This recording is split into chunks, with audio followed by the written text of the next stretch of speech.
Ladies and gentlemen, I call to order today the April 6th meeting of the City of West Sacramento City Parks, Recreation, and Intergenerational Services Commission. Pursuant to the Governor's Executive Order N2920, members of the West Sacramento Parks, Recreation, and Intergenerational Services Commission and staff will participate in this meeting via teleconference. To reduce the spread of COVID-19, members of the public are asked to watch the meeting telecast on Wave Cable 20 and to have submitted comments in writing by 5 p.m. Today. Public speaking, that gives us 1A. Is there any presentations, Katie, by the public on matters not on the agenda within the jurisdiction of the council? We have not received any public comment in writing for this meeting. And if anyone wishes to make a comment on any item that is not on the agenda this evening now, you may do so and you'll have 3 minutes to speak. If you do wish to make a comment on an item that is on the agenda this evening, we will let the staff person first present that item and then invite any comments or questions that you may have at that point.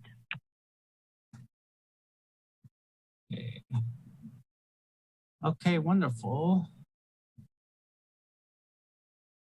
And if you'd like to make a comment right now, please raise your hand. Use the icon to raise your hand or press *9, please. Let us know. I'm not seeing anyone so far. Okay. So with that, I think we should continue.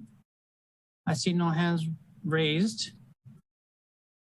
So continue on. We're going to now to the General Administration Function Part 1A, selection of Commission Chair and Vice Chair. And for this is, do we have anyone vying for Commission Chair or Vice Chair for the new commissioners? Or, oh, we got Suzanne Reed, Commissioner Reed. Thank you, Mr. Chair. I'm wondering, given that we have a few people absent and that this is the first meeting for all of us together, our new members, as well as those of us who have served before, if this item could be tabled and taken up in our next meeting to give us an opportunity to go through an agenda and make comments and kind of get more familiar with each other. And since we are, you are serving as in your alternate capacity as the able chair, I'm confident we can get through a meeting smoothly. And so I would move that we table this item until the next official meeting of Parks and Recreation Commission. Thank you, Commissioner Reed. And before we continue, this is my fault. I do need to call roll for the commissioners that are present. So if we could just take a step back and do a roll call for the commissioners that are here really quickly, please.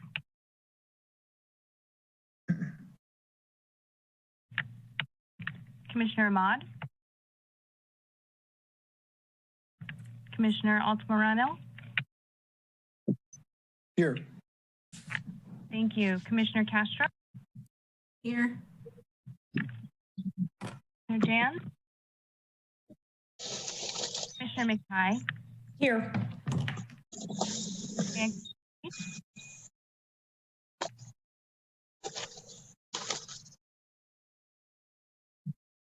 Commissioner Schatzel. I believe I see Commissioner Schatzel here. Here. Is that better? Thank you very much. Yes. Okay, good. Commissioner Sandoval. Here. Thank you, everyone. We have a quorum. I'm sorry if you called me Katie. I didn't hear it. I'm here, obviously. Thank you. Thought I missed it. Hi, Katie, sorry, I was late. Hi, thank you, Commissioner Ahmad. I got you marked down. Appreciate it. Thank you.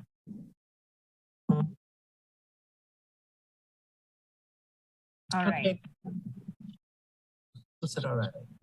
So so Katie, we have that a roll call done now, addressing Commissioner Reed's suggestion to table the the election of chair and vice chair for the next meeting.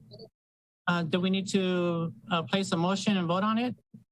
I think I need a second. Correct. I'll second. Commissioner Schatzel seconds it.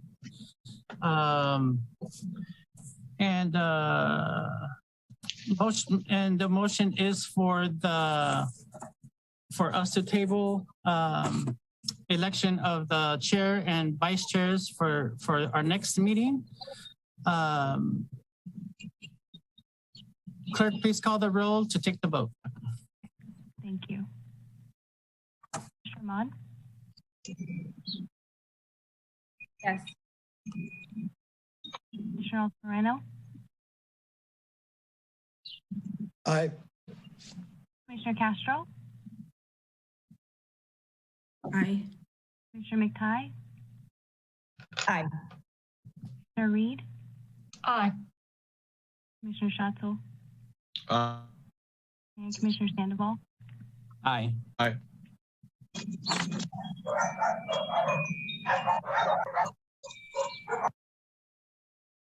Okay. Okay, we will now continue on. Oh, so we'll go ahead and table that for our next meeting. Now going on to the general admission function 1B, presentations by the public not on the agenda. We already discussed. General administration function 1C, commissioner communications. Do we have any communications by the commissioners? Commissioner Reed? Commissioner Reed, please. Thank you. I represent the city of West Sacramento and this commission on the Yolo County Aging and Adult Services Commission. We had a meeting last Wednesday, and that commission continues to work with Yolo County on updating their emergency evacuation procedures relative especially to to seniors and folks who may be people with disabilities and have other complications that affect their ability to evacuate or respond in the instance of wildfires. So the Yolo County Board has created a task force to address the updates, and we should be hearing more about that soon. And I also wanted to let everyone know that the state of California has adopted its master plan for education, and that the Yolo Healthy Aging Alliance will be holding some kind of workshops in order to brief people on what all of that entails and what kinds of programs and hopefully better coordination among all the services. Hello? I'm not hearing anything. I'm sorry. Is anybody else having trouble hearing me? No, I think have you got your audio on? No one else has indicated that they cannot hear me.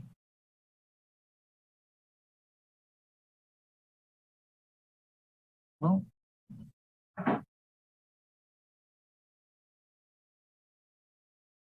and I'm not really sure who it was that was speaking. Commissioner Schatzel. Okay. We can hear you.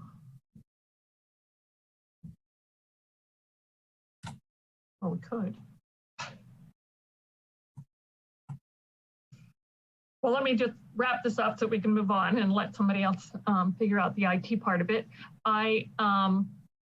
And so I will make those notifications when they become apparent to me as to what, when the workshops on the governor's master plan for aging will be available for our participation. And the last thing is that there is a meeting of the Delta Conservancy that is working with our city of West Sacramento on risk and adaptation planning. And that meeting will be held in the near future. And I will provide the dates and announcement of that meeting, which I think has also been placed in the city, somewhere in the city website. So we'll make that available to everyone that might be interested as well. Thank you very much. Thank you so much, Commissioner Reed, for that great communication, sharing that with all of us. Is there any other commissioners that would like to bring up anything? Seeing none, we will continue now to the consent agenda, consideration of approval for the minutes of the February 2nd, 2021 regular meeting. I'm sorry, of our last commission meetings.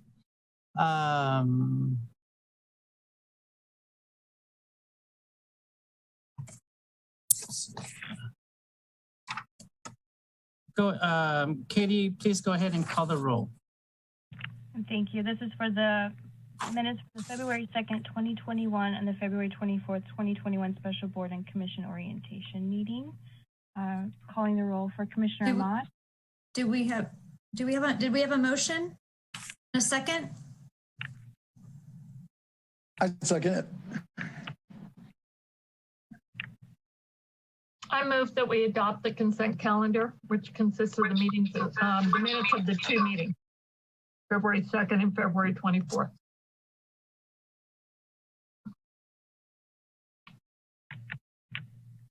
Thank you. Was that Commissioner Altamirano made the motion and then Commissioner Reed seconded? Is that correct? I made it's Commissioner Reed. I second it.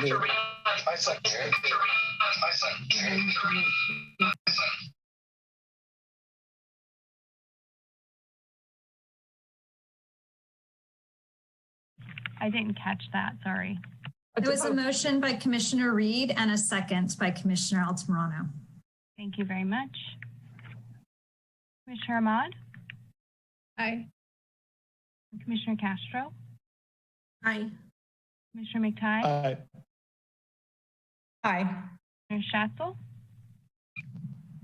Aye.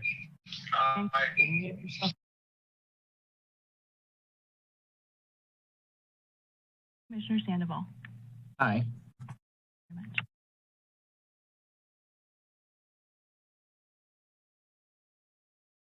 Okay, thank you very much. Now we will entertain the next thing in our agenda, which is the regular agenda. Item number 3, workshop on the Southport Levee Trailhead Project draft design concept update. Ms. Rivas, please indulge us and take it away.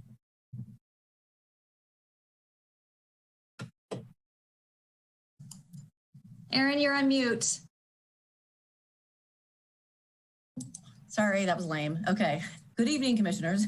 My name is Erin Rivas, and I'm the Parks and Recreation Business Manager. I'm here tonight to present you with an updated design concept proposal for the Southport Levee Trailhead project. We've incorporated some of the recommendations from the February 2nd meeting of the commission and some additional comments from nearby property owners.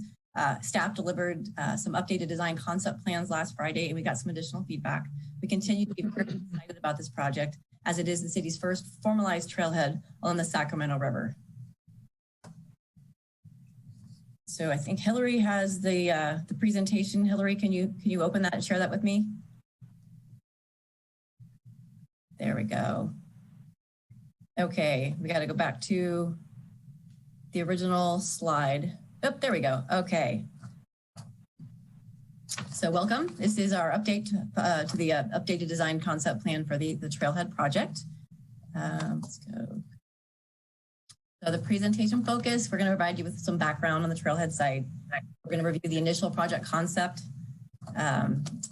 We are going to receive feedback from the commission and then talk about next steps as we look to refine design and develop a financing strategy. A little bit of background on the trailhead site. The trailhead property was a surplus property made available as a result of the 2017 Southport Levee Improvement Project. The Southport Levee Recreational Trail Report identified this site as a future trailhead site and provided concept plans and a cost estimate for the trailhead and paving the crown of the levee. There was 2 different rounds of grant funding that paid for this project, initially for the property acquisition The funding was through the Habitat Conservation Fund. The second funding source or round of funding was the construction was also through the Habitat Conservation Fund.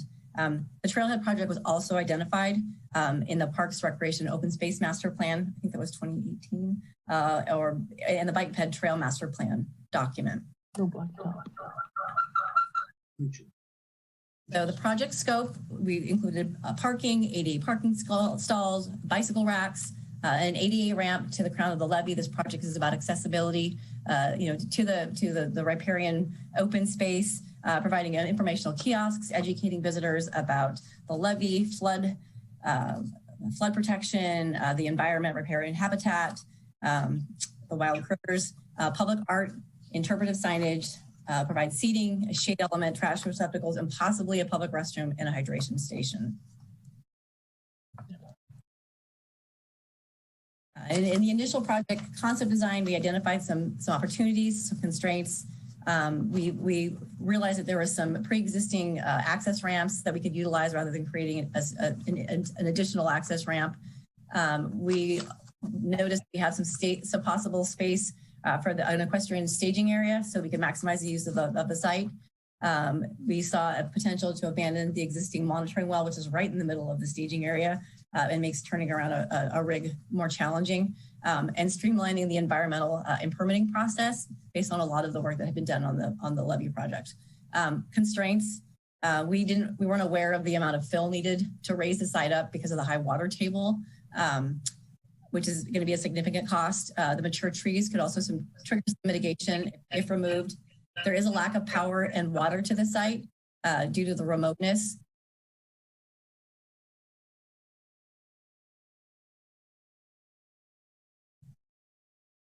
You're muted again, Erin. Somebody muted me. I don't know who muted me. Not fair. Okay, I unmuted myself. All right. I don't know where you lost me, but the remoteness of the site, there's a lack of water and power. So it makes bringing things like lighting, even a hydration station, more challenging. The high water table creates some problems. We talked about having a vault style restroom. The high water table means that the vault style restroom become buoyant and float away. So that's kind of a problem. Also, there's an increase in construction costs. So we did have a meeting internally and talked about, we got some initial feedback, and it included maximizing use of the site. We also wanted to have security lighting, and we did discuss this with PD and fire.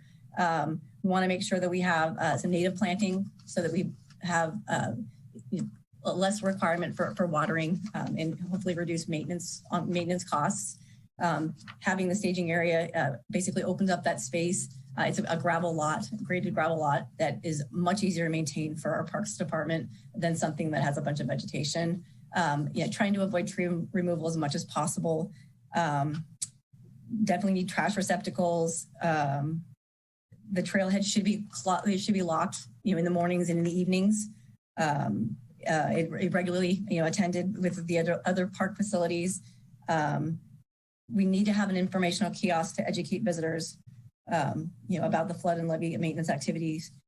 Also, there was a difference of opinion internally about whether or not to have a restroom. I know that the property owners specifically said that they did not want one.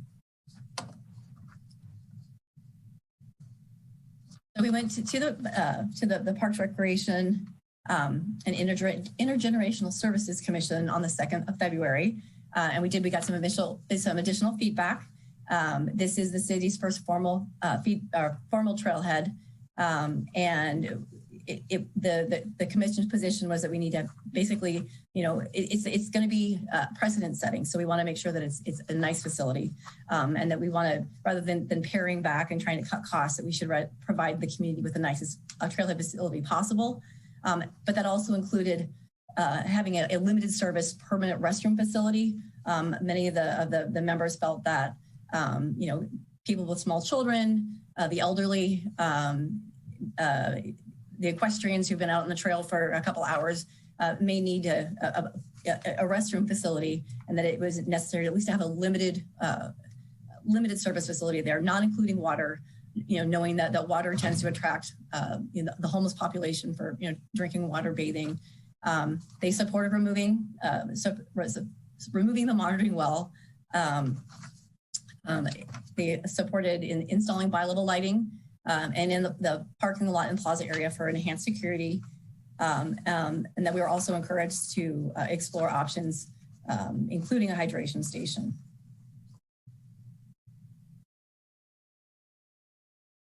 So the updated design concept for the Southport Levee Trailhead includes major features. We have the parking lot should accommodate, I believe it's 27 vehicles, the equestrian staging area, the plaza with the trail amenities, believe we're including, okay, the bike rack and the repair facility on the plaza. But we have native plantings, there's ADA access to the top of the levee, there'll be a controlled access gate, security lighting. We're going to preserve the mature trees. The plaza specifically is going to have trash receptacles. I know Commissioner Reed had talked about having specific receptacles that prevented wildlife from getting into them. So we are looking into that. A shade feature, bike racks, a public art element, definitely. The permanent restroom building is in the updated design concept plan, and then informational and educational kiosk. Hillary, can you take the commissioners and our guests through the updated design concept plan, please?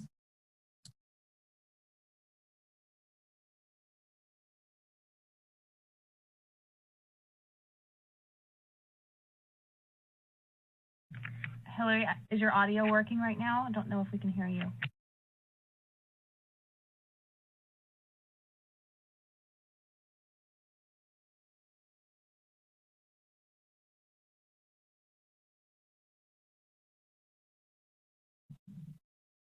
Everybody hear me now?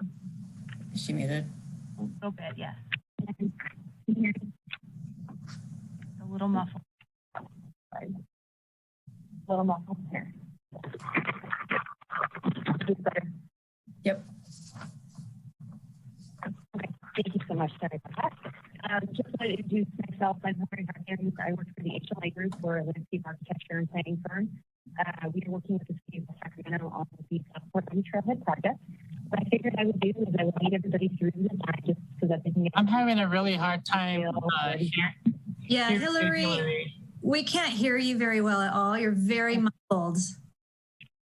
It sounds like a connection. Okay. Is that better? I think so. Sorry. Okay. Sorry, I'll be on the phone if that's okay. Can everybody hear me now? Okay. No, it sounds like a bad internet connection. Okay. Let me call in on my cell phone. One sec. Sorry about this, guys.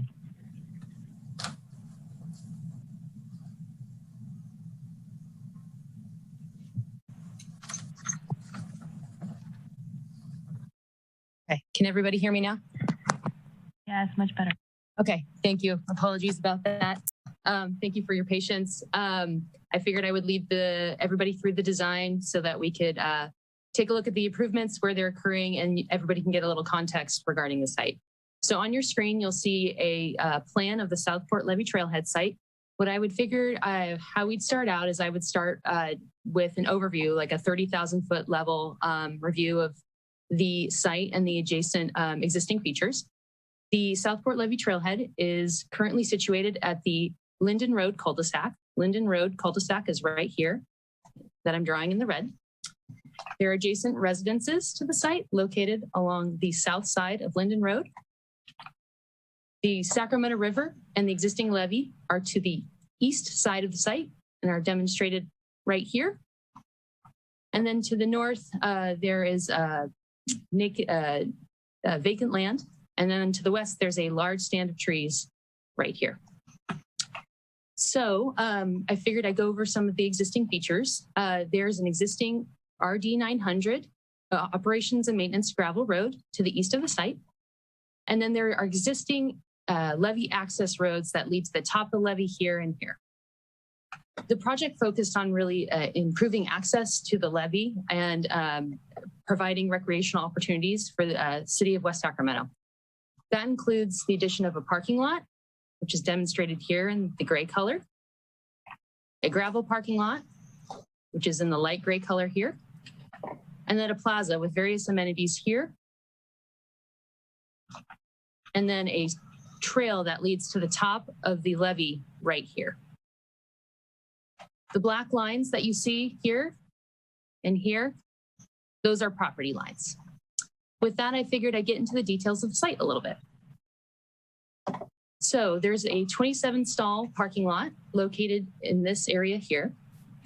There are swing gates to control access at the entry of the parking lot and also to the entry of the gravel parking lot here. There is fencing that encapsulates the site that runs along the boundary here to make sure that no vehicles can enter the site illegally. There is an existing RD 900 gate that's approximately right here. That's going to be relocated to about right here. And then there are various plaza, various amenities within the plaza. I'm going to pan to the right. What you're seeing here on the right-hand side is an enlargement of the plaza. Various features are proposed within the plaza. A permanent restroom with no water. So it's just, toilet facilities. Bike racks are located here. Informational kiosk is located here. A shade structure with benches underneath are located here. Trash receptacles are located here. And then the little black dots with the yellow that you can see right here, right here, right here, and right here are various locations of site lighting. The intent is to really illuminate the site to improve security and visibility. In addition, there's a connection from the plaza, which you can see right here, to the top of the levee, which is on the left-hand side right here. The intent being is that those who are maybe on bicycles or who are pedestrians can easily access the top of the levee. So there's a ramp that utilizes the existing levee access road to the top of the levee right here. This will be paved out of asphalt and concrete. Concrete is demonstrated by this light tone color here, and it's intended to improve accessibility and create a nice firm surface for people to walk on. In addition, the city of West Sacramento thought this might be a great opportunity to provide a equestrian staging area and gravel overflow parking lot. This is demonstrated here. The intent being is that the equestrian staging area will be on this side of the parking lot, and then standard vehicular parking will be in this area on the parking lot. There is an access to the RD 900 O&M road so that those on horses can easily access the O&M road and then go on a ride. Additionally, I figured we could go through some of the photos, some of the inspirational imagery that we provided to give everybody a little bit of a feel of what these types of improvements are going to look like. I'm going to zoom in here. The permanent restroom building is going to look something like this. It's going to have a nice aesthetic appeal to it, and it's going to look very clean and robust. The shade shelter will look something similar to this. The intent is that we'll provide some type of perforated panel that has a decorative aspect to it and creates a nice shading pattern, but also, looks nice too. We additionally will be using bike racks on site and then an informational kiosk that has information regarding the trail, head, adjacent features, et cetera, and can be used to inform community members of going-ons as it relates to the trail, the Southport Levee Trail. In addition, the city is going to install native plantings around the site. As Erin mentioned, there's no existing sewer, water, or electrical on site. Therefore, the city is going to plant native grasses that don't require much water at all, and that's demonstrated by these chartreuse areas adjacent to the parking lot. So that's in here and in here. Lastly, I think there are just various boulders and trees located around the site to improve shading and provide shade, because I think it's really important. Sacramento and West Sacramento get very hot in summer. So the intent is to provide shade and benches here so that people accessing the trailhead can sit and relax and catch some shade before they go out and hit the trail. In addition, providing trees in the parking lot will provide shading and make sure that cars don't get hot and that the overall facility is shaded. With that, I figured I could turn it back to you, Erin, and just let me know if you need me to chime in. Thank you, Hillary. Let's see. Let me start the show here. There we go. Okay. And we'll tab down to the next one. Okay, here we go. Okay, so we did deliver the updated design concept plans to the residents on Friday, and we got some additional feedback, which we already sensed what their position would be. They don't want a permanent restroom facility.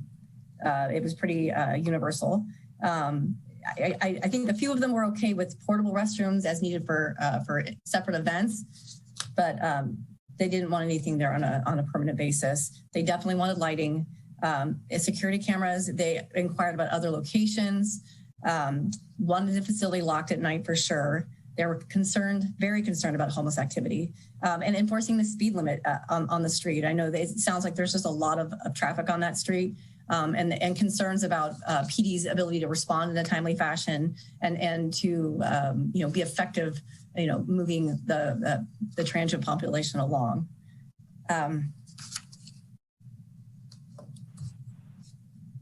So we have some updated costs associated with the Trailhead project. Our initial budget was $921,000, and it clearly came in much higher.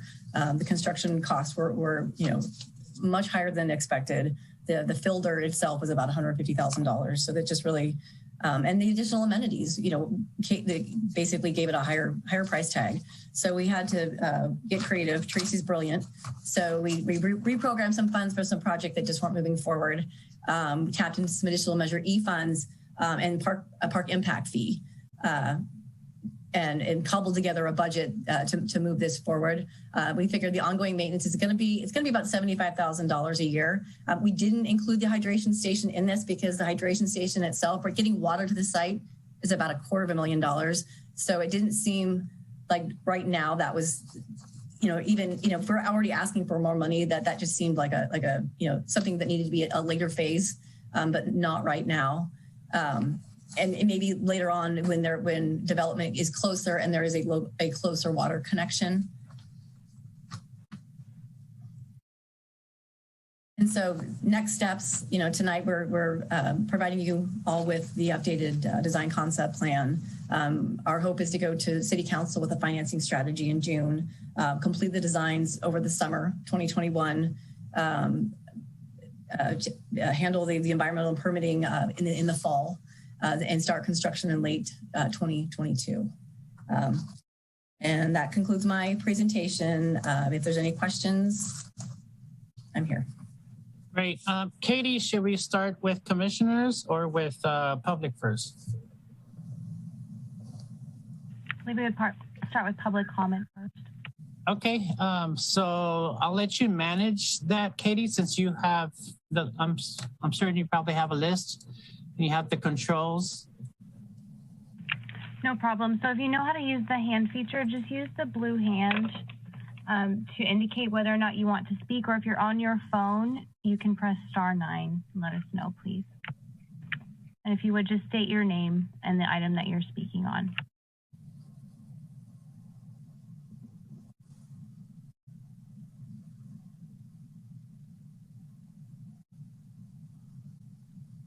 Is there anyone that would like to make a public comment? Do you need to be, okay, I see one here. Deb Sneed? Yes, hi. Hello. Are you ready for my questions? Yes, thank you. I'm sorry, I can't identify one in particular.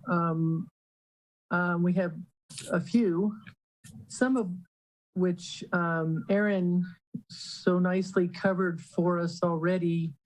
It's not only concerns of these property owners that are directly adjacent to the cul-de-sac and therefore the entry gate, but ones that are from the surrounding area where the traffic will certainly impact. Aaron talked about our restroom concerns. We have done observations ourselves. We know what typically and traditionally happens. We certainly advocate for the homeless situations. However, when you have mixed groups of people participating in this trailhead area, in this plaza, many times you have many children. And I don't know if you've ever walked through a park and picked up hypodermic needles, but I have. So there are certainly concerns there, and I'm hoping they will be vetted throughout the process. Again, Erin, thank you so much for bringing that to light, that it is a genuine concern. Let me know if I have too many questions for this, but I think you answered our questions about the trash receptacles. We were wondering if they were going to be the recessed kind or if it was, into the ground. That certainly has proven to be very useful out here on the Clarksburg Branch Trail. You may want to consider some data from that trail. We wanted to know if the restroom would be locked at the same time the gate is going to be locked. I think we're defeating our purpose if we leave the restroom unlocked. I know as a parent, a grandparent, I raised my grandbabies out here on this road. It's going to change our landscape dramatically, as has the removal of thousands and thousands of trees off this levee between us and I-5. We know this is a good idea for the residents of West Sacramento. However, we'd be remiss if we didn't tell you that we're very concerned about our children, our grandchildren, and I sit on my front porch regularly and see the over 50 people a day, possibly 70, come by with their children, their animals, biking, walking. So there is a genuine concern there about the increased traffic that this is going to bring. Having said that, I'll tie that in quickly with the situation we're dealing with the GPS. I don't know if it's Google Maps or what needs to be updated, but somebody put a small sign out there going one way down Village Parkway to let everybody know that's the way to get to the yacht club and Sherwood Harbor. And unfortunately, put a very tiny one on the one coming down, the stop sign coming down Linden. Having a big rig myself and hauling a trailer, you're already past that little sign by the time you actually stop at the stop sign, and the driver can't actually see it. So you have an increased amount of traffic with double rigs, long bed trailers, big, I have a 35-footer. There's big motorhome styles that are carrying vehicles behind them that their GPS is still telling them to come down to the end of Linden to get to Sherwood Harbor. That's a main concern we'd love to rectify. And then closest to my last point is the speed limit. If you go out on a Village Parkway, you're doing 35 miles an hour. I've never seen anybody do 35 miles an hour out there because they're usually doing 50. But when you come down Linden right here between Village Parkway and the roundabout where you're proposing this park, it still says 35 miles an hour. I've gotten up to 35 miles an hour, and I'm sure I could maim or kill several people at that speed. And I'm not trying to be dramatic as much as I'm trying to compel you to truly take that part to heart. It's going to be very dangerous for the walking community, the biking community, and the residents that have small children right here, which leads me to my last point, is access for these walkers and these bikers and these rollerbladers to get from these new developments proposed out here off of Village Parkway and Linden to this wonderful, safe place to have fun. That's another thing we're concerned about, is that kind of traffic coming down this road. You're going to make the children, the people, horses, whatever you have around here, very vulnerable and exposed.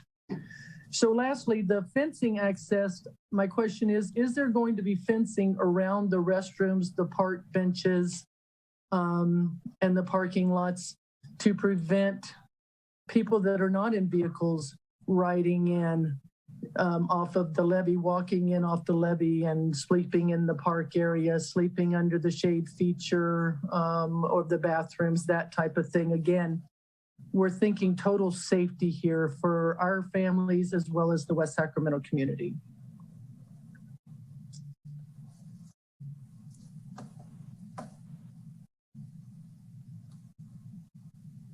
Erin or Hillary, want to chime in on that one? Yeah, I don't know if you wanted me to respond to that. I know a lot of the site we planned on installing post and cable to keep SUVs and stuff off the site, like around the equestrian staging area.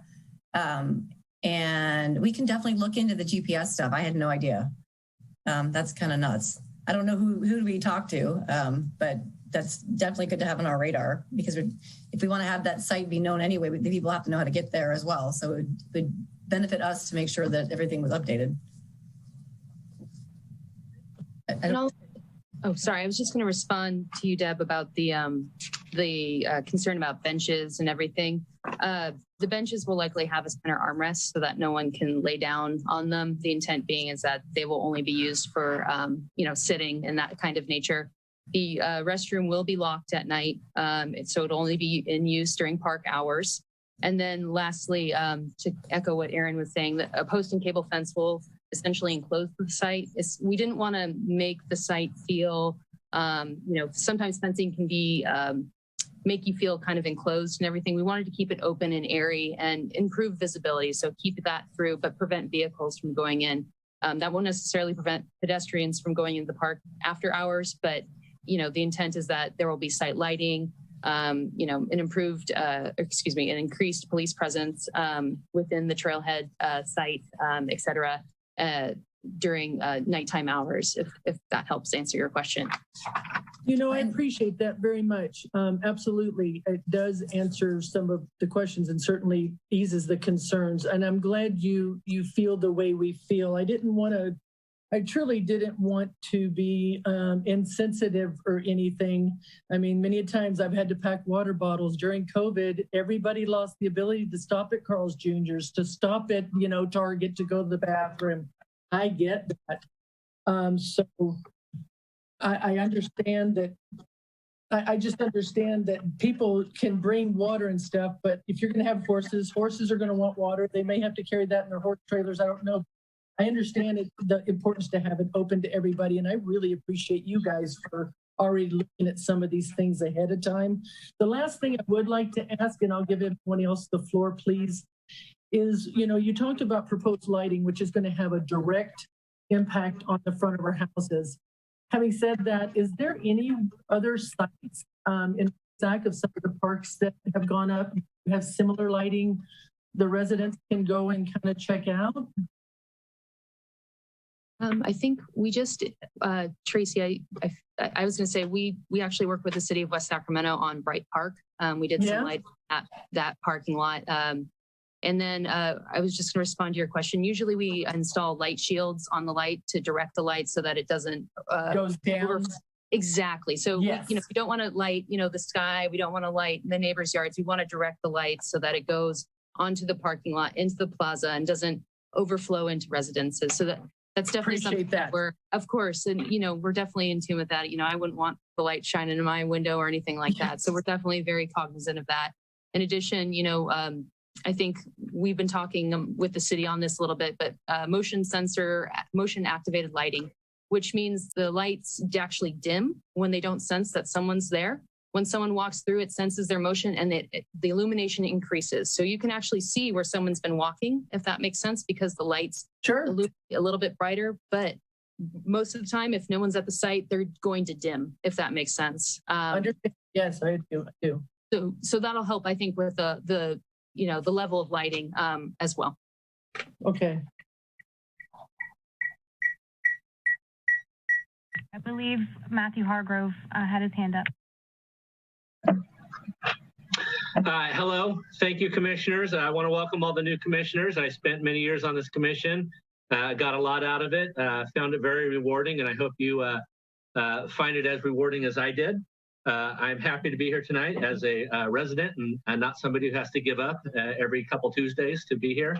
So thank you. I also want to recognize Don Schatzel as a new commissioner. Don was the parks director when I was probably still playing team sports in West Sacramento. And it's just, I always love seeing Don still being around and being so active in the community. So it's a great thing. On this park, first of all, I want to say everything that Deb Sneed just said, I agree with. I think that those are all really good concerns. I know that putting this type of development in a park in that very rural area, which has been rural for a long time, is concerning. And I think that she put together a really great list of things that I'm confident the city staff should work with them through and make sure that their concerns get addressed. Some of it go beyond just this park, the speed limit thing. Yeah, that is a tiny road. Deb, I'm one of the 50 people per day that ride past your house a lot. I ring the bell and wave at you and say hello to folks over there. Because the area over there is very wonderful. And if you're on the commission and haven't had a chance to go look at the new setback levy, I hope you take the opportunity to do it. My wife and I and our friends ride our bikes down the 6 miles of that levee all the time. It runs from the Barge Canal to Peacock Corner in Southport. And then we come back down the Clarksburg Trail. It's a wonderful loop, and it's just a way to access West Sacramento like we've never had. This is pretty much the first destination park that the city will be doing in a long, long time. This will be a park that will draw people from around our city to go there to park, to be able to access the riverfront. This is the first park in Southport that will provide access to the Sacramento River. We have 6 miles of riverfront there. More parks will be developed over the years, but this will be the first one. So I am one of the advocates who hope that we do a really good job here. The horse access is very important. And the fact that this is a park that people will be driving to is important in terms of biological facilities. I am not an advocate for bathrooms at all parks. They do not need to be at all parks. They do not need to be at neighborhood parks where you're there with small children, but you're near your house and you can go home and use the facilities. This, however, is the type of park where people from around the city are going to go to, they're going to park, they're going to go take a walk for an hour to 2 hours, and they're going to come back. And we need to provide some basic facilities for them. There's a lot of different ways the city can do that. The last commission meeting, there was a lot of discussion about temporary facilities, permanent facilities, having those facilities locked when the park is locked. This park should be closed from sundown to sunup as it is. So I do hope that you as a commission do approve some sort of permanent restroom facilities there. We need them for this park. And I do hope that you give the staff direction and the city gives parks and public works the budget to be able to do this park right and to do it in a manner that addresses the immediate neighbors' concerns. Because I think everything that Deb brought up was good, and I appreciate that. So thank you very much for your time. I appreciate it, and thank you for your service.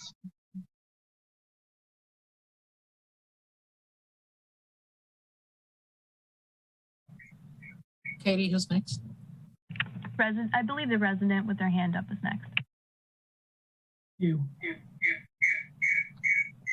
Are you talking to me? Yes, thank you. Okay, this is John Sneed. I'm Debbie's husband. Just a couple of comments. First of all, just so that the commission knows and is very much aware, this park is going in here, I believe, if I'm not mistaken, because you had an extra piece of land available. It's a good place for a park. However, if you think you're going to get fishermen here, it's a horrible place for fishermen, because now with the addition of the second levee, a fisherman has to come here, park here, carry a chair, a rod and reel, and tackle boxes over 2 levees just to get access to the river. I understand you're going to be putting, a walkway in, but this is still a very bad location for fishermen, just so that you know that, okay, for horses and people that want to ride bikes here and stuff, but for fishermen, it's just not going to work. I mean, you'd be a lot better off someplace down off Davis Road and stuff where you could just access the river without, having to carry stuff such a long way, which you will have to here. That's just a point that I wanted to make sure the commissioners knew. Secondly, the bathroom, we're against the bathroom just because it gives a place for people to go in and do nefarious things.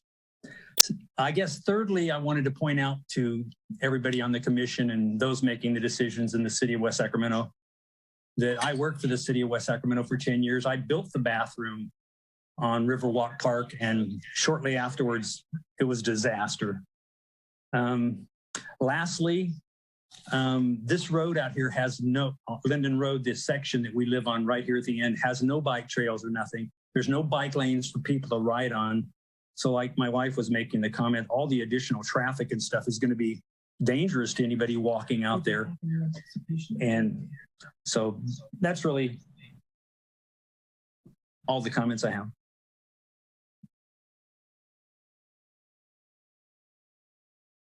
Okay, thank you very much. Who's next, Katie?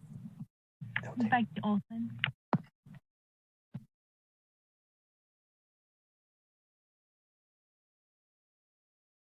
Yeah, Becky Olson. I have to unmute myself first. Can you hear me? Yes. Okay, sorry about that. I wanted to second Matthew's hello to John Schatzel, who was probably my first boss that I've ever had. So I love seeing him. He's very helpful, and it's always great to see him and all of your faces.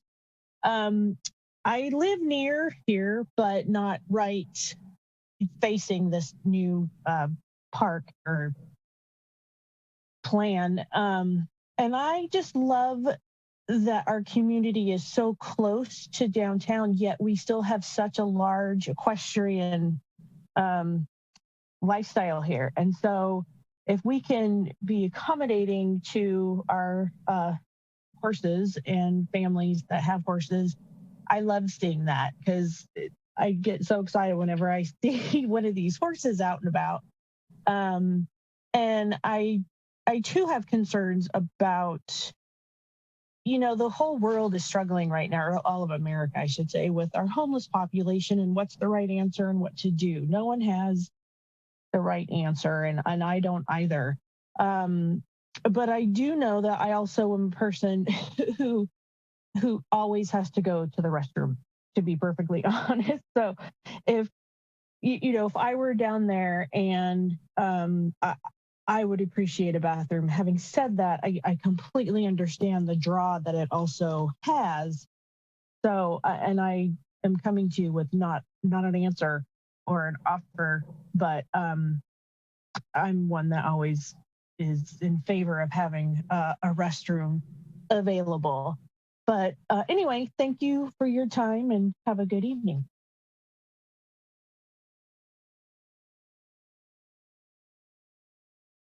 Jeff Avila.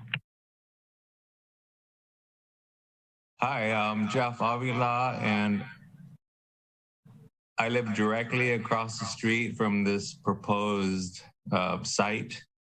This is going to affect me and my family immensely. I personally, my family believe this is a horrible idea. We want nothing to do with this. Whatever we can do to get this project along down the road and out of this area, I'm more than happy to do whatever it takes. I'm really concerned about the homeless population creeping nearer and nearer every week. I just seen 2 tents on the other side of the levee here a couple of days ago for the first time. And then there's 3 more tents about a quarter mile back towards town. I mean, they're coming. I don't know what to do about it. So when I find the homeless sleeping outside the park or in the park, what am I supposed to do about that? Another thing I'm concerned about is the speed limit on the road. People just fly way too fast on there, and there's too many people walking their kids and their dogs. Somebody's going to get hurt or killed. Another thing is the fishermen. I've personally chased fishermen out of here because this is a no parking area currently. And chase them out when it's fishing season daily, numerous times daily. They throw their garbage out. I find needles out. Well, not, the needles and the condoms and the toilet paper rolls are from other people, but they leave trash. The fishermen leave trash all over that I'm constantly picking up. I think this is just going to be a giant disaster for me and my household. I don't know what you guys can take away from that, but I'm just at a loss for words. I'm not a very good speaker. I apologize, but I'm trying to keep myself calm right now.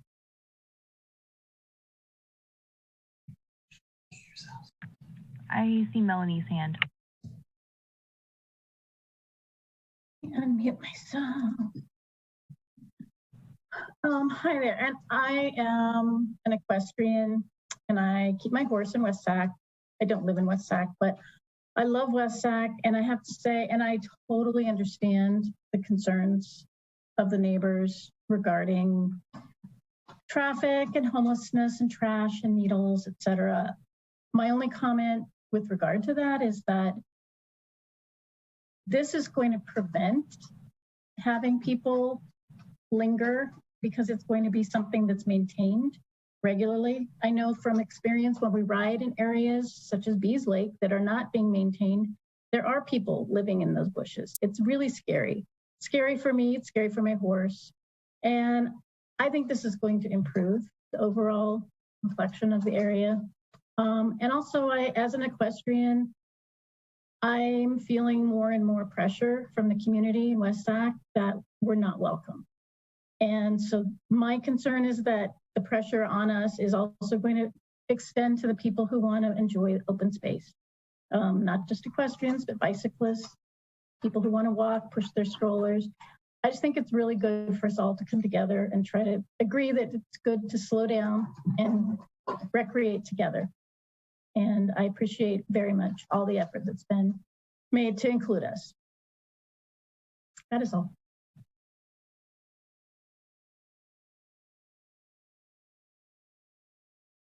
I see another comment from Deb. Yeah, real quickly, Joyce, if you're on here, honey, let us know. I didn't see you in the list of participants, so I promised Joyce I would talk on her behalf about one issue. You know, we have brought it up in this meeting that access to the end of Linden right here is going to come with a very dangerous area between here and Village Parkway, and quite honestly, from Village Parkway up until the end of the field there where it opens up to development. There's no bike path, walking path on either one of these little stretches. So one of the neighbors asked if it was ever considered to continue the bike lanes and the road from Lake Washington there right next to that brand new park, that lovely park they built. If there was any way to extend Lake Washington, but down that grove of trees, after you get to that stop sign at the end of Lake Washington, you hit Village Parkway. Well, if you kept going straight, right down the middle there's a grove of trees right down the middle all the way back to that levee area. Now, I understand that they're going to develop those each side of that grove of trees, but I think she just wondered if there was any possibility, or has there been any dialogue about possibly extending Lake Washington all the way down to continue to give bike lane access, foot traffic access safely, as opposed to putting them out here on Linden with the mad RVers and whoever else is ticked off and speeding down the road for whatever reason. So I told her I would make sure that I spoke up for her, and that's to the extent. I just wondered if you guys had considered any other alternatives there.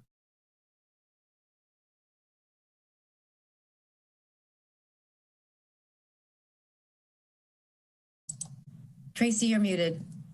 Sorry. Thank you. I'll speak to that. We actually have been coordinating with the developer of that property to make sure we have retained an easement for that area so we can provide a pedestrian and bicycle connection from Lake Washington to the levee maintenance road, which will also connect to the trailhead and the access ramp. That cannot be constructed until the development occurs. So it's planned, but it will happen, at some point in the future. Is it just a walkway? Yeah, that's wonderful. Tracy, thank you so much for having such a quick response to that. And that seems ideal because it just extends that out, that safety out. Now, when you say that, and I appreciate that you wouldn't be able to pre-develop that before the development of houses went in. And when you say future, I've not been to the city since pre-COVID, so I don't know what the anticipated time frame is for that to build out is. At least I thought the one on the left was going to be done first. So I didn't know if you had any idea of when that would happen. So we would have an idea of how long they would have to deal with Linden Park until that went in. Well, I know that the developments, there are two different developments that make up that area. They're moving forward now. It's really difficult to say how long it will take, but they, as you can see, they are preparing this right now. So it's highly dependent on the market and demand for housing, which seems to continue to be very strong. But I can't tell you a date certain. I can just tell you that it's in process and moving forward. Well, I appreciate that, Tracy. John had just had a question because he's familiar with all the verbiage of the city. So he wondered if that was going to be a type of through block trail or just in an extended wide sidewalk with bike riding lanes on each side of a sidewalk type thing. Or would it be bikes on the same thoroughfare like a through block trail? It hasn't been designed yet, so we have the easement to design the improvements. So I think it's a little bit flexible, but generally speaking, I think it would have more of a look and feel of a through block type of trail, but it hasn't been formally designed yet.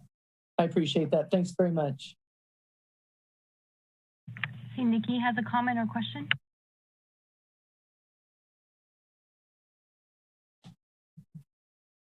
Hello, this is Nikki Avila. I live across from the project, and I just have a couple follow-up questions. For the overflow trash, and it ends up in the cul-de-sac, who's responsible for picking that up? Who will clean that up? Is one thing. And then it says a possible hydration station. I would prefer no water at all up there. Everybody should come equipped with what they need if they're going out for a hike on the trailhead. Also, the gates should be locked at nighttime.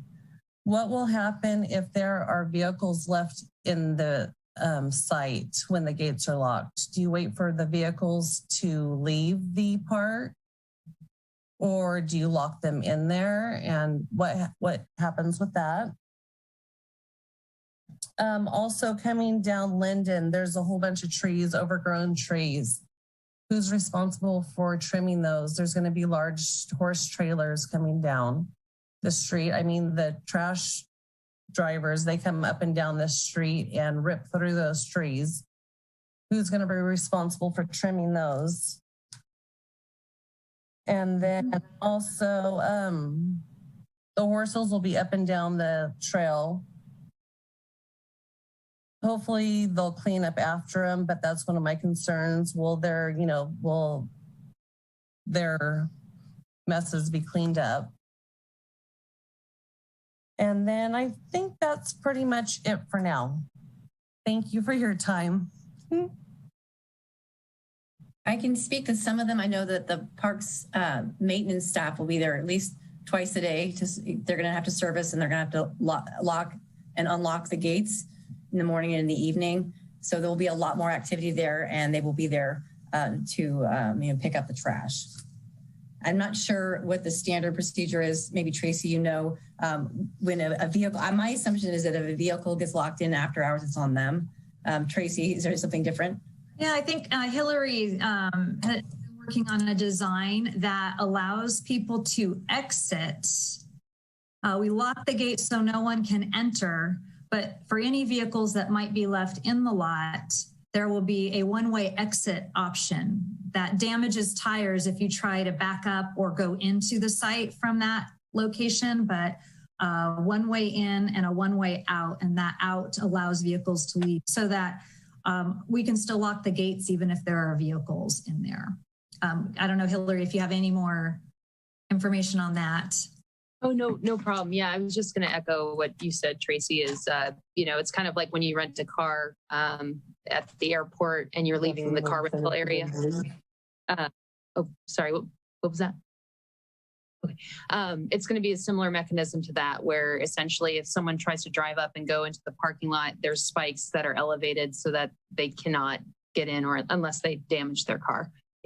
Information will be posted noting that this type of one-way flow mechanism device will be installed at the project site. But As it relates to horse droppings, Aaron, did you kind of want to take that one? I believe that we should have signage and have a pack it in, pack it out policy. I know when I'm a horse girl, so when I go on trail rides, I'm responsible for picking up after my critters. So yeah, anything in the staging area, I have a manure fork and I have a broom in my trailer that I keep with me, and people should be required to clean up after their animals.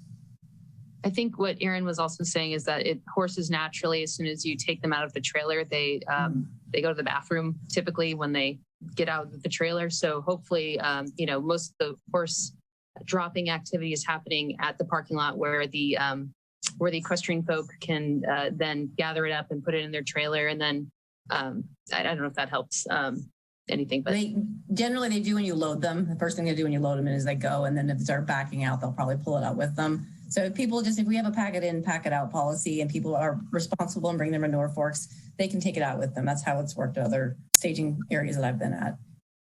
Suzanne or Dawn, you may have a different take on that.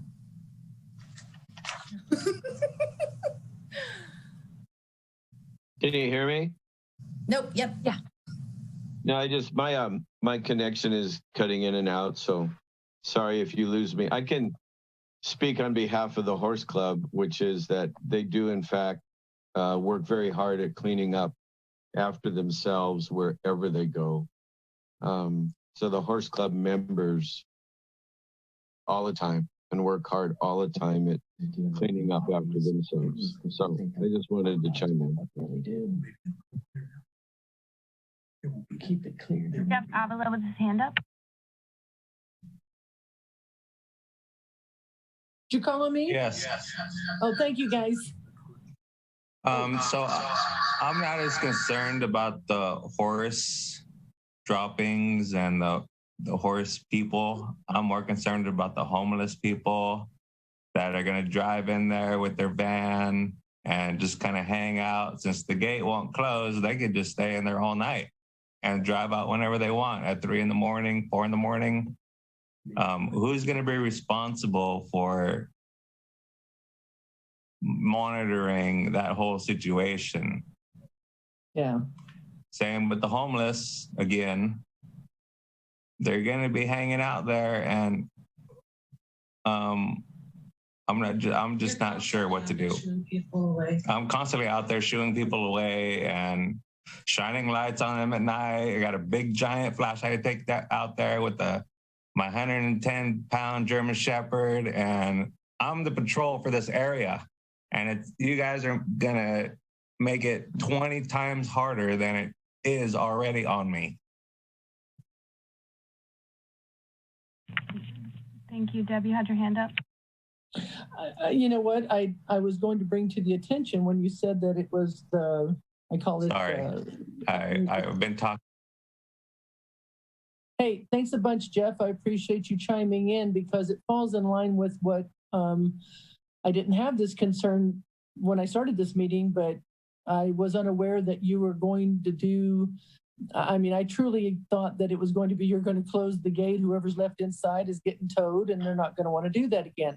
But now it sounds like you're going to close the gate for incoming, but allow whoever's in there when the City of West Sac guy comes over at 9 o'clock in the summertime when it stays dark till then and closes the gate. And then 1 o'clock in the morning, there's still a vehicle in there and people have walked down the levee or parked their car around the corner or whatever. And there's the party in the van or the party in the truck in the parking lot until they damn well want to leave. We certainly don't want to see that. It kind of defeats the whole purpose of having the gate. Yes, this is Tracy. I just want to first highlight that we ask everybody who wants to speak on an item to raise their hand so we can call on them, and they have 3 minutes to share their opinion. But we can't have an ongoing conversation with everybody. We have to be able to move on. We absolutely appreciate your comments. And based on the comments, the most recent ones about the gate, I think we can revisit that. I think that was our initial idea, but if that's not going to work, then we will look at that and figure out another option. We have not done this before, so we are open to ideas, and we want to make this work just as much as you do. This is precedent setting for us. We were exploring this idea and even considering using it if the design worked well at other locations. But if we need another option to consider, we'll do that. Our intent is to make sure the site is secure at night and is not open until the morning. So we'll certainly take another look at that, and we really appreciate your input. I would like to just identify at this time if there's anyone else that has not currently spoken on this item, members of the public that would like to do so, to please let us know so then we can open it up to our commissioners. And thank you so much to everybody, all of the residents who did participate tonight to provide your feedback. We really do value your feedback.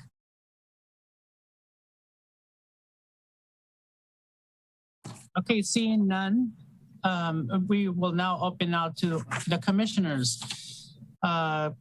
Please feel free to raise your hand and speak. We've heard the great presentation by Aaron and Hillary, and also the feedback from the residents.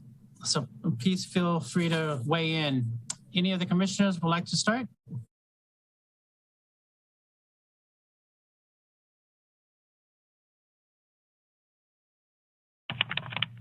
Commissioner Ahmad. Hi, sorry. Thank you so much to staff and to all the residents that spoke. I just wanted to kind of comment on a couple of the ideas that came to mind. First, about just the design. You mentioned the native plants would be preferred, which is great. And I was wondering if there's going to be any kind of flowers, just for the aesthetic kind of quality of the area, like poppies or sunflowers or something that's native to our region. And if so, kind of where would they be situated? I agree with what former Commissioner Matt Hargrove had said about this being, and what Tracy had mentioned, this being precedent setting.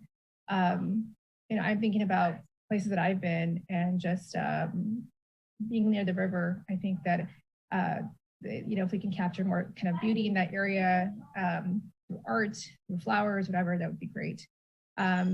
I also, and I apologize for not bringing this up last time, but I was thinking about the design and how it's laid out right now. And I was wondering if there's any way to kind of make it a more rounded design. Again, just because I'm thinking about the river and about how things flow, and I know I prefer kind of open, kind of like sort of rounded, sort of not amphitheater, but almost like amphitheater-like styles, because if there's going to be a lot of people there, it's just, right now I'm thinking the benches are facing the bathroom or the kiosks. So I'm like, is there a way to kind of make it more ovally or something so that people can just sort of like sit, go, flow, and not be staring at something like a bathroom? Again, super aesthetic, nothing like, I think that's, if it's not possible, it's not possible. I just want to speak to the issue about the bathrooms. And because this has come up before, I know it's come up in my neighborhood. I don't live anywhere near the river. I live on the north side of town, and the issue of unhoused residents and bathrooms. And as being one of the commentators said, this issue is not going away. This is something, unfortunately, we have to learn to live with. And there's hopefully in the future services and stuff, and things that are happening in our community will help alleviate the situation we have with unhoused residents, but they're there. And my husband's a public health nurse, and having a bathroom, even, and I applaud the staff, because this was a heated discussion last time too, for coming to a compromise around like having, like, for instance, a toilet facility without the water. That's great. That's and I think that without a bathroom, you're still facing a public health risk. And as far as the issue of drug use and such, I would hope that with lighting, and as I think someone else mentioned, that with the regular use of this facility, this area, this park, you would see, you would perhaps see that being alleviated as well, because unfortunately, folks who are using drugs and such on the river are taking advantage of how being dark. And I, as one of the residents mentioned, that they have flashlights and they're on guard all the time. I would hope, I know it won't go away completely, but statistically speaking, I think that tends to, and staff, you all can speak on this better than I can, but it hopefully can, again, it would start to ebb away. And that we should really try to have a discussion also about, what kind of things what services we need to help these folks, right? Because again, this is not, all of us are in and out of downtown all around. My parents live in Stockton, for instance. It is everywhere. Encampments are everywhere. It's gotten a lot worse, and it's the reality we have to deal with. We can't ignore it. We can't push it away either. But again, not having a bathroom facility also creates public health risks. I can tell you, I've been to bathrooms where I've found human feces, as people will need to use a bathroom. And I think I applaud staff for doing everything they can, whether it's trying to figure out the gates, the lighting, the bathrooms to make this work. But I know it's a work in progress. And I know there's no easy solution to it. So I just wanted to comment on that. And I don't know if there is anything statistically that shows with lighting, with proper use of facilities, with maintenance, if this tends to be alleviated. So I would love to hear more about that as well. And again, the flowers. I would love to hear more about the flowers and such too. Thanks.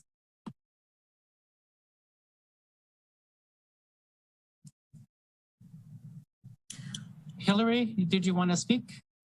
Yeah, thank you, Commissioner. I was just going to say, we can definitely throw native flowers into the hydro seed mix that we'll be dispersing on site.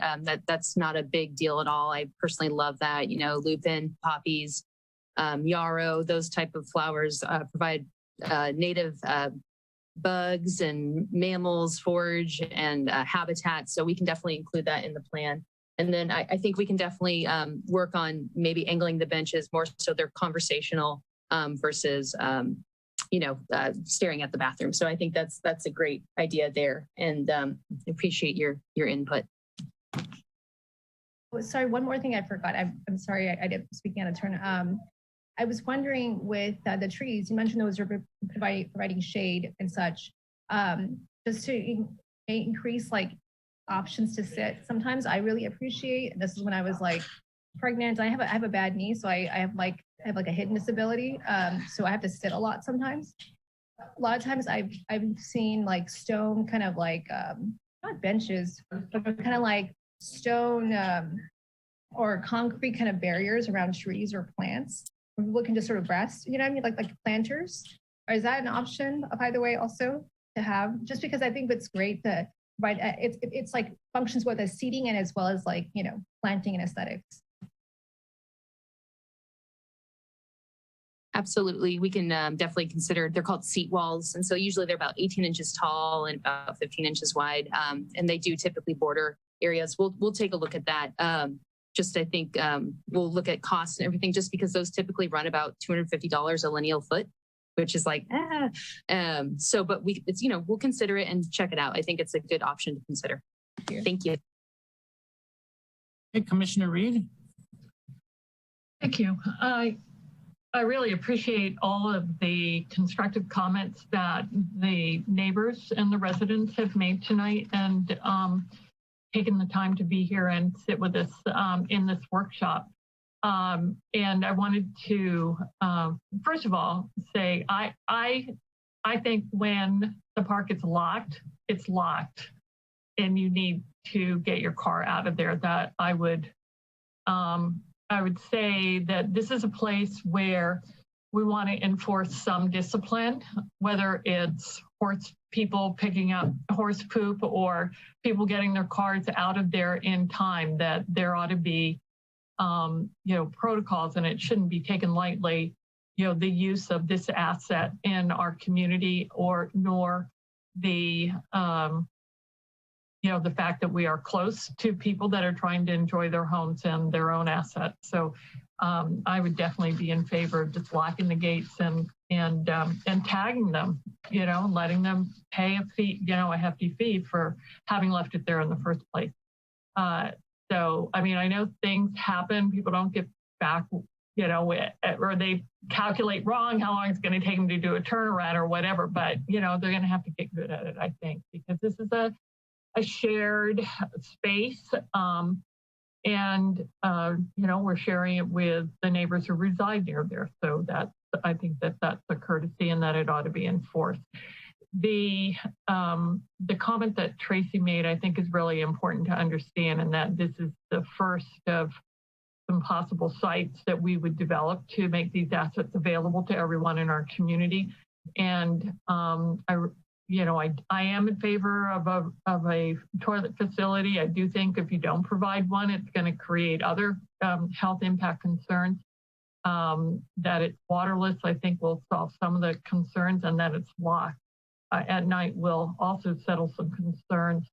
But also, we're hoping in this community to be a livable community for our aging and senior population and people with disabilities, and as well as making our assets available on an intergenerational basis. So for those reasons, I think that recognizing those needs, I share with whoever it was that spoke and said, I never pass a bathroom without using it. It's like, with a certain age, that just happens. So I support that.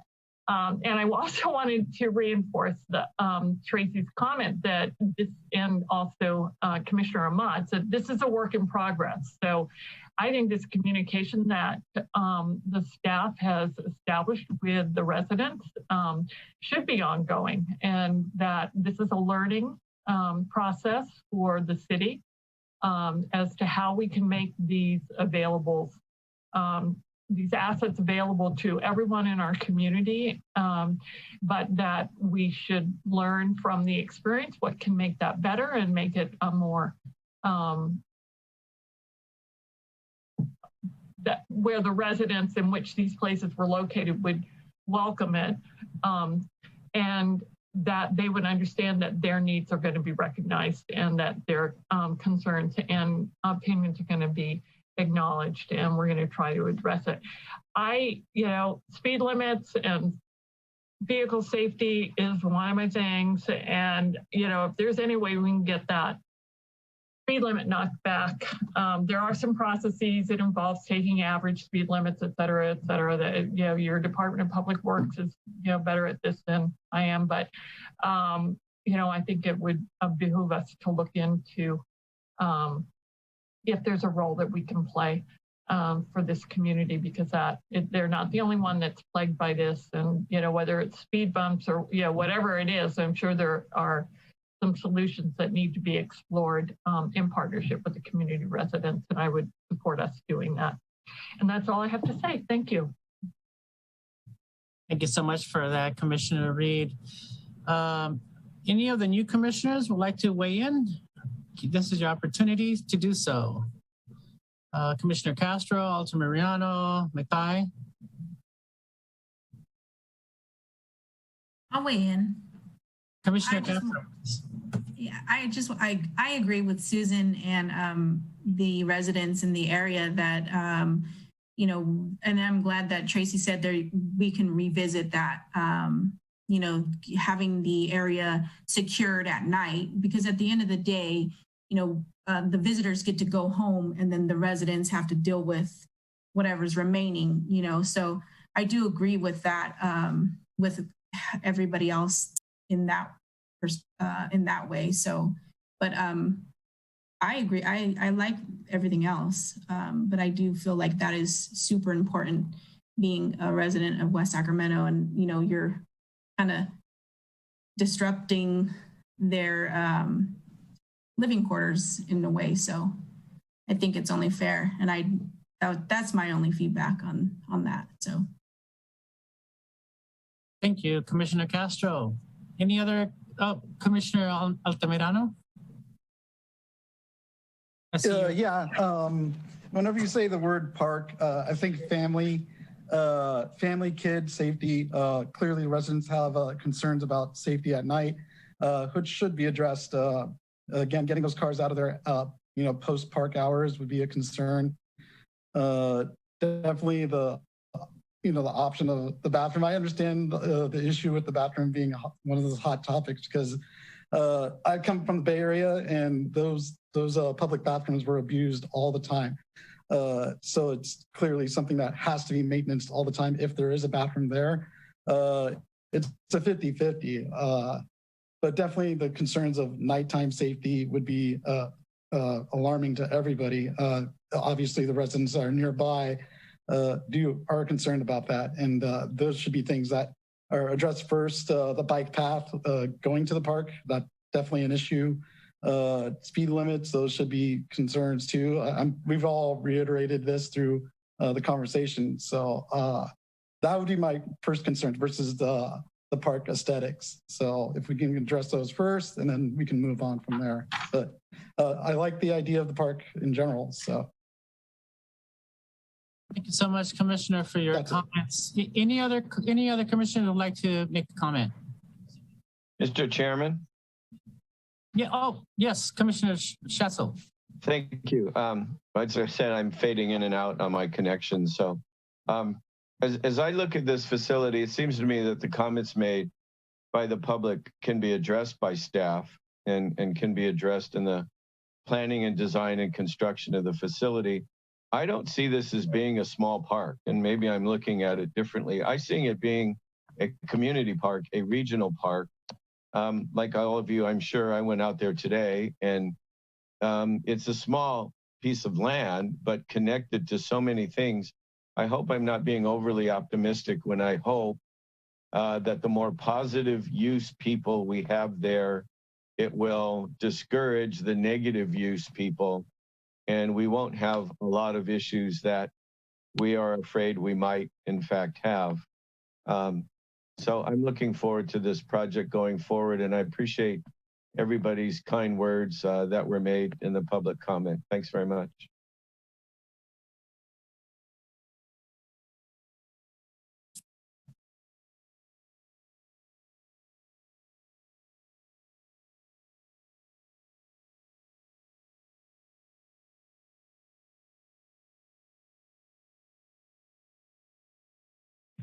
Commissioner Sandoval, I think we had some interruption on your end.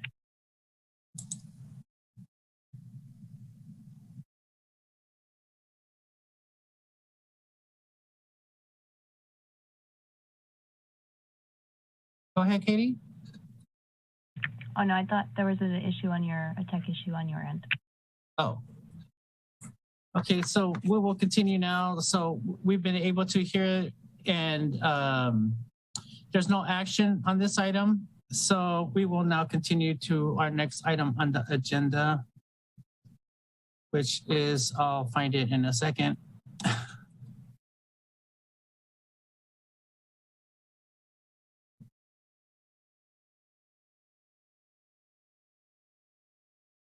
General Administration Function, Part 2.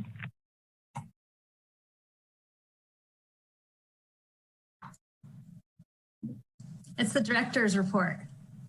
Oh, then I've been waiting for that all night. Please. I'm happy to share. Thank you. Good evening, and welcome to all of our new commissioners. Thank you for serving. And I know that this has been a really interesting meeting, and we just appreciate you being here. We appreciate all of the residents also participating in what's really an important project for us. For my report, I'm going to keep it brief and then turn it over to Paul Reyes, who has a lot of exciting information to share about recreation opportunities. I wanted to let the commission know that on Friday, April 30th from 2 to 4 p.m., we will be celebrating Arbor Day with a tree planting event at Elkhorn Park. Normally, we try to have a larger celebration, but due to COVID, we're keeping it pretty small this year. We have invited a Girl Scout troop to help us plant trees, and we like to have a commissioner or two participate and read a proclamation before the tree planting activity begins. So if any of you are interested in participating and available on that day, it's Friday, April 30th from 2 to 4 p.m. at Elkhorn Park. Please send me an email and I'll follow up with you in the next week. And now I'm going to turn it over to Paul Reyes. Thank you, Tracy. Yes, I just want to share with the Commission some of the upcoming programs here at the West Sacramento Recreation Center. With COVID and all the tiers, we've been limited to certain programs outside, but now that we've progressed a little bit in the tiers from the red to the orange, we were able to open up the Recreation Center 10% and then 25%. So we're getting a lot of people coming into the Recreation Center now, doing some cardio, with the flexibility of doing cardio outside as well. Some upcoming programs, indoors and outdoors. We got the teen strength clinic starting next week. 2 sessions, one on Tuesday, starting April 13th, and these are from 3 o'clock to 3:45. And then Thursday, April 15th, we've got the sports clinic going on.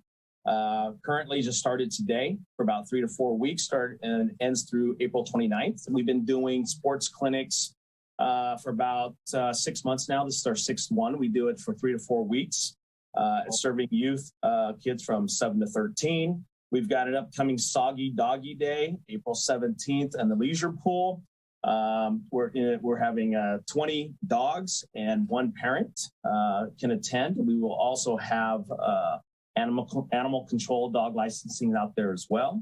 There's a $5 fee for that per dog. And then starting next week, April 12th, we've got the Men's League Softball League at Bright Park starting on Monday. And then we have co-ed leagues on Thursday and Friday. All of the registrations that we do for outdoor activities, for all of our activities, lap swim, sports clinic, Soggy Doggy, everything's done on our registration system. There are time slots, same thing with our cardio. There are time slots, they're 45 minutes long. And we are just happy to get back here, opening up, serving the community. And it's been great to see people back here happy, getting to know everybody again and seeing familiar faces. It's been wonderful having people come back. Thank you. Okay. Tracy, anything else from you? Okay, so we're going to go on. Thank you so much, by the way. That was great. Future General Administration Function Part 2B, future item request within the scope of the commission. Oh, I see hands. Commissioner Ahmad, please. Thank you, Commissioner Sandoval. I'd like to know if there's something similar to a landscape and learning program like they have in the city of Sacramento. One of our residents in West Sac, she runs that program. So she asked if there's anything that she could do or we have been doing to develop a similar program. I believe it's like a paid internship where youth can learn to work with landscaping and that kind of stuff, and they get paid for it and they learn work skills. So if I could learn more about that, what we have or what we might have, I would love to report back to that resident and other folks. Thanks.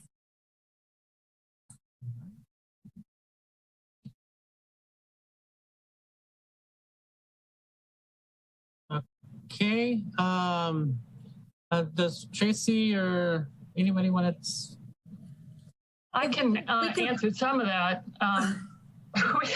We actually have a lot of community gardens here that are operated by different programs. One of our central programs is the Center for Land-Based Learning. We have a West program. There is a West Sacramento program director there. Her name is Sarah Bernal. And there are opportunities with the Center of Land-Based Learning for people to volunteer and learn gardening skills and landscaping, not landscaping in terms of professional yard maintenance, but how to lay out gardens and those kinds of things. We have the Three Sisters Gardens, which is another program, and it caters in a lot of respects with internships that assist the formerly incarcerated to develop gardening skills. So I can... Sorry, I just want to clarify. The person that asked me actually works for Fire Ginger Farm, and she was formerly with Three Sisters Garden. So, okay. So she's with the Center for Land-Based Learning. That's why she brought this to my attention. Right. Oh, okay. Well, it's interesting that she's asking the question because there are those programs. They do exist in West Sacramento. She would probably be in a position to know. So I think what she's trying to, what I want to learn about is that this program is through the city and it's specifically helping youth, and it could be paid or unpaid, but learning how to connect youth to landscaping and not necessarily farming like internships, but like learning to gain skills that are, that could be job skills in the future. I know that the Center for Land-Based Learning is a private entity that works with the city of West Sacramento, but I think this is moving that we would be specific through the city, is what she meant to ask, because she heads it up through the city of Sacramento. Yeah, Well, so I can speak I'm just to going to that. let staff take that one. Yeah, I can speak to that. Sorry, I thought we were just bringing up items for the next meeting, but I'm happy to answer it now. We actually do have 2 programs at the city that are paid internship programs. One will not be running this summer just because of COVID, and we could not run it last summer as well. It's called our Summer Steps program. It's a wonderful internship program at the city that actually touches a variety of different fields. So we have a lot of different interests, and each of the city departments is involved in the program. And in our department, we do have kind of a horticulture-based opportunities for youth, as well as recreation and the arts and education. Other departments have engineering and policy, just a broad spectrum of interests that we teach along with general local government, educating our youth about how local government works. It's a wonderful program. The second program is our West Sac Home Run program, and that offers paid internships for our high schoolers in the community. And it aligns them with the career pathways programs with Washington Unified School District. And there is a horticulture program, and we have had several students participate in that program over the last several years. It's growing. I think this summer we're running it, and we're actually going to have somewhere between 60 to 70 interns. And we work with the chamber, who pairs students also with employment opportunities in the city. And it can range from park maintenance activities, farming activities, to biomedical industry types of internships. And so it varies every year, but we are trying to align opportunities with the school district's career pathways program. Awesome. Thank you. Tracy. Thank you so much, both of you. And Commissioner Reed, did you want to add something for future item requests? I did. Thank you. I am interested in the update on the climate action plan. And I understand that that is rolling out. I know that our staff is making a presentation regarding the Mayor's Commission on climate change on April the 14th, I believe. And so I would love an opportunity for our commission as well to understand how that program is going to run and intersect with any areas of integration with our jurisdiction. Thank you. Great, thank you so much for that. And with that being said, would a commissioner like to entertain a motion to adjourn? I'll motion for adjournment. And how about a second? I'll second. Okay, we have a first by Commissioner Ahmad and a second by Commissioner McTeague. Katie, please call the roll. Thank you. Commissioner Altamirano?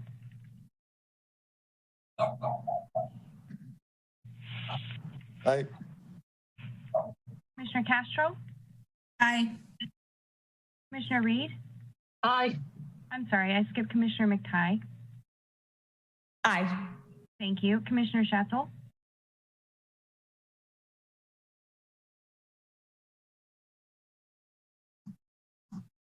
I get Commissioner Schatzel. Having connection issues. If that was me, aye. Thank you. Commissioner Ahmad, I missed you in the beginning. I'm used to calling roll a specific way. If I could get yours as well for record. Aye. Thank you. And Commissioner Sandoval? Aye. All right. Thank you very much. Well, thank you very much, everybody. Have a good evening. Thank you for attending tonight's meeting. Goodbye.